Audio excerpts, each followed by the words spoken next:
نہیں کریں, ان کی بنیاد دہشت گردی پر ہے. اور ہمیں بہت واضح طور پر یہ بات کہنی چاہیے اور کوئی اس میں شرم نہیں کرنی چاہیے کہ امریکہ اسرائیل کا سب سے بڑا پشتبان ہے.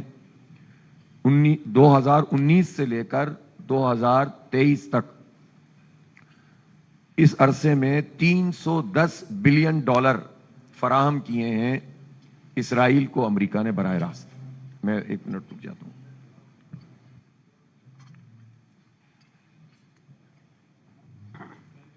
نہیں, وہ نہیں جاری رکھنا چاہیے. جی, تو یہ $310 بلین فراہم کیے ہیں امریکہ نے اسرائیل کو, اور $38 بلین سالانہ اسلحہ فراہم کر رہا ہے. 80% اسلحہ, 70 to 80% امریکہ فراہم کر رہا ہے اسرائیل کو. اور یہ کس لیے, کس وقت فراہم کر رہا ہے؟ جب وہ اپنے اسلحے کا استعمال ہمارے بچوں پہ کر رہا ہے, انسانیت کی تذلیل, وہ جو توہین کر رہا ہے. تو اس کا مطلب یہ ہوا, اور امریکہ کا ٹریک ریکارڈ آپ دیکھ لیں, ہیروشیما ناگاساکی پہ بم پھینکا, لمحوں میں لاکھوں لوگوں کو قتل کر دیا. ویتنام میں لشکر کشی کی, عراق میں جھوٹ بولا ویپن آف ماس ڈسٹرکشن کا نام لے کر, اور لاکھوں لوگوں کو قتل کر دیا. افغانستان میں قتل کر دیا. خود کتنے لوگوں کو, ملینز کی تعداد میں ریڈ انڈینز کو قتل کر کے تو امریکہ بنا ہے, اور یہ کہتا ہے کہ حماس دہشت گرد ہے. او بھائی, حماس ایک لیجیٹیمیٹ فورس ہے, اور پاکستان کو کم از کم یہ موقف واضح طور پر اختیار کرنا چاہیے. اور میرا تو مطالبہ ہے کہ حماس کا آفس ہونا چاہیے پاکستان میں. ڈرنا کس چیز کا ہے؟ 2006 میں حماس الیکشن جیتی تھی. ہم یاسر عرفات کی بات کر رہے ہیں نا, انہوں نے اسٹرگل کی, انہوں نے آزادی کی جد و جہد کی. لیکن آپ کو پتا ہونا چاہیے کہ جب 1987 میں شیخ احمد یاسین نے حماس قائم کی, اور جب حماس کا انفلوئنس وہاں کی آبادی میں بڑھتا چلا گیا, تو خود یاسر عرفات شیخ احمد یاسین کے پاس پہنچے اور ایک طرح سے بیعت کی ان کے سامنے, اور کہا کہ میں آپ کے ساتھ تعاون کروں گا. یہ پوزیشن ہے حماس کی. الیکشن جیت گئے, اور امریکہ نے اس وقت بھی اسماعیل ہنیہ کو وزیر اعظم نامزد کیا تھا حماس نے, ان کو کام نہیں کرنے دیا. یہ ہے قانونی پوزیشن. ایک لیجیٹیمیٹ ڈیموکریٹک فورس جس کو آپ اختیار نہیں دیتے, اور اگر وہ لڑ رہے ہیں تو اقوام متحدہ کے جنیوا کنونشن کے مطابق لڑ رہے ہیں. ایک قابض فورس کو جو کسی کے زمین پر قبضہ کر لے, اس کے خلاف اسلحہ اٹھا کر لڑنے کی اجازت اقوام متحدہ دیتی ہے. 146 ملکوں نے اس کے اوپر دستخط کیے ہوئے ہیں. ہمیں کس بات کا ڈر لگتا ہے؟ ہم جتنا ڈرتے جائیں گے, امریکہ نے ہمیں آج تک دیا کیا ہے؟ آج بھی ہم وہ کون سا 8واں بیڑا تھا اس کا انتظار ہی کر رہے ہیں نا, سن 70 میں جو آ رہا تھا. تو اس لیے ہمیں واضح طور پر ان دنیا میں ان قوتوں کو جو بظاہر انسانیت کا نام لیتے ہیں اور انسانیت کو قتل کرتے ہیں, ان کو ایکسپوز کرنا چاہیے. وہ ہم نہیں کر رہے, خود امریکی عوام کر رہے ہیں. وائٹ ہاؤس کے باہر احتجاج ہو سکتا ہے, ہم کہتے ہیں کہ ایمبیسی کی طرف آپ نہ جائیں, امریکہ کو ناراضی ہوتی ہے. تو یہ ہمیں اپنے رویوں پہ بھی غور کرنے کی ضرورت ہے. ہم یہ سمجھتے ہیں, بعض اوقات ہمیں دلیل فراہم کی جاتی ہے کہ ہماری معاشی پوزیشن بہت کمزور ہے. دیکھیں, جب 1947 میں پاکستان بنا تھا تو ہمارے بزرگوں نے ہمیں یہ بات بتائی کہ سب گھر بار کتنے لوگ تھے, مشرقی پنجاب سے ہجرت کر کے آئے, یو پی سے, سی پی سے ہجرت کر کے آئے. کچھ بھی نہیں تھا, سب کچھ چھوڑ دیا. لوگوں نے گلے سے لگایا, پناہ دی. پناہ کیا دی؟ آپ یہ کہیں کہ انہوں نے جو ہے وہ مواخات کا نظام قائم کیا, اور ہمارے پاس کچھ بھی نہیں تھا. قرضے لے کر انڈسٹریلسٹ سے ہم نے تنخواہیں ادا کی, ببول کے کانٹوں کو پنوں کے طور پر استعمال کر کے کاغذات کو اکٹھا کیا. تو اس وقت قائد اعظم نے کہا کہ اسرائیل ناجائز اولاد ہے. اس وقت قائد اعظم نے کہا کہ ہم اس کو کبھی تسلیم نہیں کریں گے. جب ہم 2 اسٹیٹ تھیوری کی بات کرتے ہیں تو اس کا مطلب یہ ہے کہ آپ لیجیٹیمیسی پرووائڈ کرتے ہیں اسرائیل کو, جو کسی صورت میں بھی قابل قبول نہیں ہے. اور میں بہت واضح طور پر کہنا چاہتا ہوں کہ ہمارا واضح نقطہ نظر یہ ہے کہ ہمیں صرف فلسطین کی آزاد ریاست کی بات کرنی چاہیے, اور کسی کنٹروورسی میں یہاں سے نہیں پڑنا چاہیے. خاص طور پر 7 اکتوبر کے بعد. 7 اکتوبر کو کیا ہوا؟ اسرائیل کا intelligence net work, Iron Dome, technology, فوج اور ان کے ادارے, سب کو شکست دے دی. کن لوگوں نے؟ جو ایک دنیا کی سب سے بڑی جیل میں رہتے تھے, غزہ میں, کھلی جیل, اوپن پریزن کہتے ہیں اس کو. اس میں رہنے والوں نے رازداری کا وہ مظاہرہ کیا کہ نہ کبھی CIA کر سکی, نہ موساد, نہ را, کوئی نہیں کر سکا, نہ ISI. دنیا کی بڑی بڑی ٹاپ کی ایجنسیز, MI6, یہ کام نہیں کر سکے جو القسام بریگیڈ کے لوگوں نے کیا، اور انہوں نے اسرائیل کو شکست دے دی. وہ تو شکست کھا چکا ہے، اب وہ کر کیا رہا ہے؟ لڑ کس سے رہا ہے؟ وہ تو بچوں کو مار رہا ہے، وہ تو عورتوں کو مار رہا ہے، وہ تو خیموں پہ حملہ کر رہا ہے، اور اس کو یہ طاقت فراہم کی ہے عرب ممالک، مسلم ممالک اور امریکہ اور برطانیہ نے اور اقوام متحدہ نے. اس لیے کہ اقوام متحدہ ایسٹرن تیمور پہ تو ایکشن لیتی ہے، جنوبی سوڈان پہ تو ایکشن لیتی ہے، لیکن اقوام متحدہ کشمیر کا مسئلہ حل نہیں کرائے گی، فلسطین کا مسئلہ حل نہیں کرائے گی.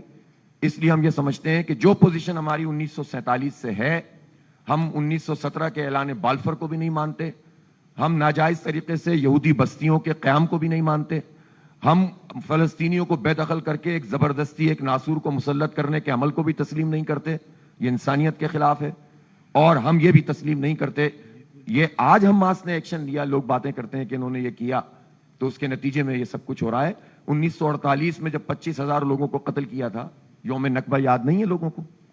جب جو ہے ان کو بے دخل کر دیا تھا ملینز کی تعداد میں، اور اس کے بعد سے لے کر اب تک 7 اکتوبر 2023 سے پہلے کی پوزیشن یہ تھی کہ ہزاروں نوجوان اسرائیل کی جیلوں میں تھے، ان کا معاشی مقاطعہ بائیکاٹ کیا ہوا تھا چاروں طرف سے، ادھر سے سمندر ہے، ادھر سے اسرائیلی فوج ہے، ان کو کوئی حق حاصل نہیں تھا، ان کی معیشت تباہ، ان کے لیے تعلیم کے دروازے بند، مشکلات. حالانکہ فلسطینی غزہ کے لوگ وہ ہیں 23-24 لاکھ کی آبادی ہے، تقریباً 100% لٹریسی ہے. ابھی خیموں میں بھی بچوں کو وہ تعلیم دے رہے ہوتے ہیں. خود ہمارے الخدمت کے جو بھی ہم کر سکتے ہیں وہ ہم کرتے ہیں، وہاں پر بچوں کو تعلیم دیتے ہیں اس نیٹ ورک کے ذریعے. وہ اتنے زبردست لوگ ہیں، پروفیشنل لوگ ہیں، لیکن آپ یہ دیکھیں کہ ان کے ساتھ یہ سلوک کیا ہوا تھا اور کوئی پوچھنے والا نہیں تھا. جب کوئی پوچھنے والا نہیں ہے تو کیا مرتے رہیں گے، سب ختم ہو جائیں گے؟ تو انہوں نے وہ راستہ اختیار کیا جو غیرت کا، حمیت کا، جس کا حکم اللہ نے دیا ہے، جو انسانی حمیت جس کو قبول کرتی ہے، اور انہوں نے شکست دے دی اپنے طور پر. شاید ان کے دماغ میں یہ بات ہو کہ کوئی پاکستان نیوکلیر پاور بھی موجود ہے، شاید ان کے دماغ میں یہ بات موجود ہو کہ ترکی کی بہت بڑی فوج ہے، ہمارے پاس سعودی عرب ہے جس کے پاس بہت بڑے جو ہے وہ تیل کے ذخائر ہیں، ہمارے پاس نہر سوئس ہے اور کیسپین ہے جہاں سے دنیا کی 70-80% تجارت ہوتی ہے. شاید انہوں نے سوچا ہو کہ مسلمانوں میں کوئی غیرت جاگے گی جس کے نتیجے میں ہمیں سپورٹ ملے گی، لیکن قسمتی سے انہیں یہ سپورٹ نہیں مل سکی، اور آج بھی وہ اسی طرح سے شہید ہو رہے ہیں. لیکن میں ایک بات ضرور کہنا چاہتا ہوں، ہم ذرا سے حالات خراب ہوتے ہیں تو مرنے لگتے ہیں، ادھر بھاگتے ہیں ادھر بھاگتے ہیں، ہم مر گئے، تباہ ہو گئے، برباد ہو گئے، اور پوری قوم کو بھی مایوس کرنے لگتے ہیں. میں ابھی اس وقت کسی سیاسی اختلاف کی بات اس لیے نہیں کر رہا کہ میں خود انیشیٹر ہوں اس پورے عمل کا جو اس وقت ہو رہا ہے، اور میں خود وزیر اعظم صاحب کی خدمت میں آیا، میں پی ٹی آئی کے پاس بھی گیا، سب کے پاس کہ کسی طرح سے اس مسئلے کے اوپر تو ہم اکٹھے ہو کر بات کریں، پوری پاکستان کا ایک میسج جائے. اب میں خیر مقدم کرتا ہوں کہ آپ نے اس کو ایکسیپٹ کیا، لیکن آپ ہی مجھے یہ بتائیے نا کہ سارے پولیٹیکل اختلافات کے باوجود یہ بات تو ہمیں سمجھنی چاہیے اس وقت کہ جو اس وقت فلسطین کی پوزیشن ہے، یہاں سے ہمیں کلیئر میسج جانا چاہیے کہ نہیں جانا چاہیے. ہمیں اسلامی ممالک کے تمام سربراہوں کا بھی اجلاس بلانا چاہیے، یہاں سے بالکل یونانیمس فیصلہ ہونا چاہیے. اس کے ساتھ ساتھ اگر میسج دینا ہے تو اسلامی ملکوں کے فوج کے سربراہان کو بھی بلائیے، اسٹریٹجک گفتگو کیجیے، پھر لائک مائنڈڈ ممالک کو لائیے، ساؤتھ افریقہ کو انوائٹ کیجیے، آئرلینڈ کو انوائٹ کیجیے، چائنا سے بات کیجیے، رشیا سے بات کیجیے، اور پھر یہاں پر بیٹھ کر ایک اعلامیہ جاری کیجیے. دیکھیے سعودی عرب سے خاص طور پر بات کرنے کی ضرورت ہے، اس لیے کہ اسرائیل جب کہتا ہے کہ گریٹر اسرائیل تو اس میں مدینہ بھی شامل کرتا ہے، وہ نیل سے فرات تک، اور وہ رک تو نہیں رہا. اور میں تو یہ بھی کہنا چاہتا ہوں کہ کیا امریکہ یہ سمجھتا ہے کہ وہ اسرائیل کو سپورٹ کرتا رہے گا؟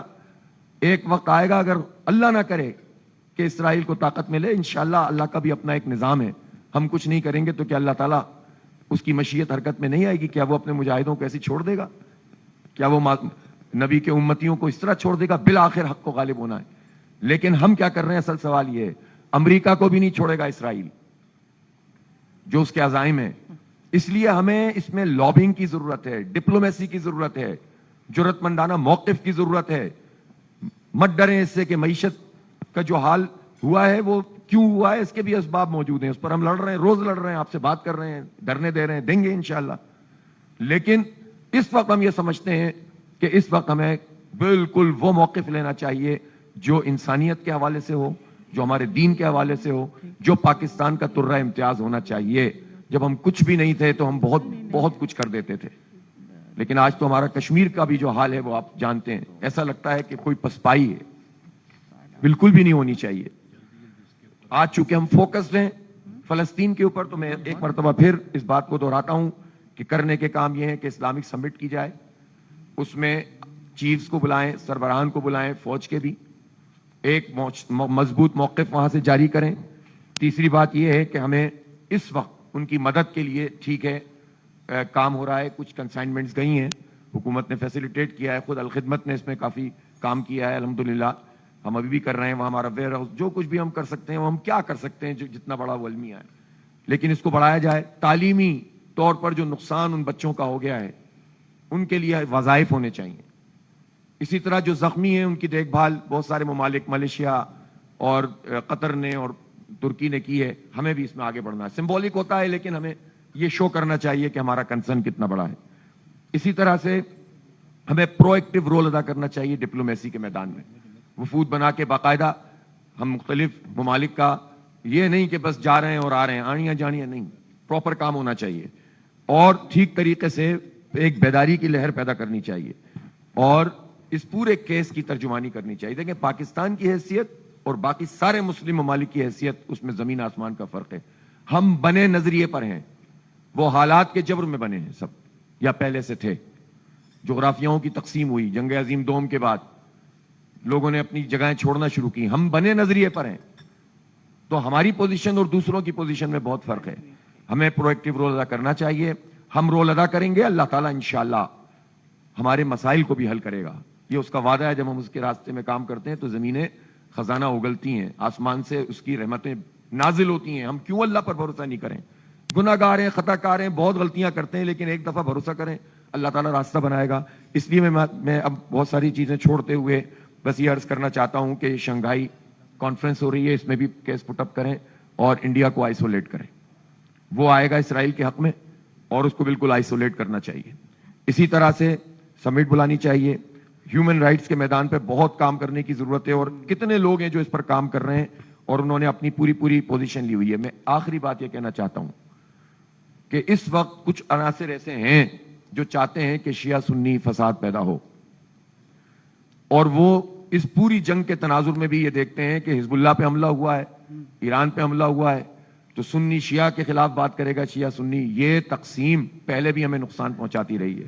میرا خیال ہے سب نے سبق سیکھ لیا ہوگا, چاہے وہ سعودی عرب ہو, چاہے وہ ایران ہو, چاہے وہ کوئی بھی ہو. سب کو یہ پتا چل جانا چاہیے کہ اتحاد میں ہی ہماری نجات ہے. حسن نصر اللہ کو بھی اسرائیل کا میزائل لگا ہے اور اسماعیل ہنیہ کو بھی اسرائیل کا میزائل لگا ہے. شیعہ اور سنی کو نہیں دیکھا انہوں نے. وہ جانتے ہیں کہ انہیں کیا کرنا ہے, لیکن ہم نادان ہیں کہ تقسیم ہو جاتے ہیں.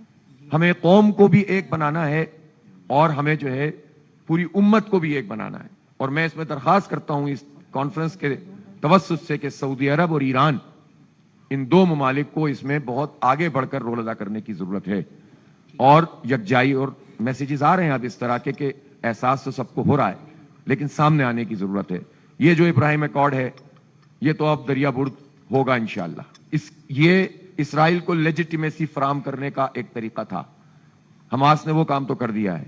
پاکستان میں بھی ایسی کوئی آواز جو اسرائیل کے حق میں یا آدھی پونی بھی آواز ہوگی وہ اسرائیل کو فائدہ پہنچائے گی. میری ریکویسٹ ہے کہ آپ یہاں سے جو بھی ڈکلیریشن ہوگا اعلامیہ, اس میں سے پری 1967 والی بات کو نکال دیجئے اور دو ریاستی حل کے بجائے آپ فلسطین کی آزاد ریاست کی بات کیجئے. کوئی قیامت نہیں آ جائے گی. ابھی کوئی ایسی ڈپلومیسی نہیں ہو رہی. کون سا اسرائیل دو ریاستی حل کو مانتا ہے؟ وہ اگر کوئی چیز تھی بھی تو اس نے تو اس کو ملیا میٹ کر دیا ہے. اب ہم اس کے پیچھے لگ جائیں تو ہمیں بالکل بھی یہ بات نہیں کرنی چاہیے. اور میرا بہت واضح جماعت اسلامی کی طرف سے اس میں, اگر اللہ کرے کہ آپ لوگ اس کو نکال دیں, لیکن اگر آپ کے اوپر کوئی پریشر بھی ہے تب بھی میں کہوں گا نکال دیں. کبھی کبھی پریشر لے بھی لیا کریں. اور پھر بھی نہیں نکالتے تو ہمارا آپ بالکل ووٹ لکھیں کہ ہم دو ریاستی حل کی بات نہیں کرتے. ہم اسرائیل کی 1 انچ کو بھی تسلیم کرنے کی بات نہیں کرتے. ہمیں صرف فلسطین کی آزاد ریاست چاہیے. بہت شکریہ. بہت بہت شکریہ حافظ نعیم صاحب. اب میں خالد مقبول صدیقی جو MQM کے قائد کراچی سے آئے ہیں اس کانفرنس میں شمولیت کے لیے, آپ کو میں